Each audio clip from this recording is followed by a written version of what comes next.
TV CD দেখা ইমান নষ্ট করলো 12 মাস। টিভি সিডি দেখা ইমান নষ্ট করলো 12 মাস। মোবাইল আসিয়া করলো আরো বড় সর্বনাশ। মোবাইল আসিয়া করলো আরো বড় সর্বনাশ। কথা কন ঠিক না বেঠিক? আরে যাত্রা পালায় মেয়ের নাচন দেখতো গিয়ে রাতে, সেই মেয়েরা নাচে এখন সবার হাতে হাতে। কথা কন না কেন?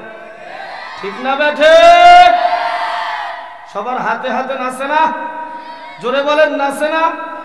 আরে যাত্রা পালায় মেয়ের নাচন দেখতো গিয়ে রাতে, সেই মেয়েরা নাচে এখন সবার হাতে হাতে। এসব দেখে যাই যে মরে হয়ে যায় আমি হতাশ। এসব দেখে যাই যে মরে হয়ে যায় আমি হতাশ। মোবাইল আসিয়া করলো আরো বড় সর্বনাশ। মোবাইল আসিয়া করলো আরো বড় সর্বনাশ। টিভি সিডি দেখা ইমান নষ্ট করলো 12 মাস। টিভি সিডি দেখা ইমান নষ্ট করলো 12 মাস। মোবাইল আসিয়া করলো আরো বড় সর্বনাশ। মোবাইল আসিয়া করলো আরো বড় সর্বনাশ। জোরে কোন ঠিক না বেঠে যুবক ভাইরা?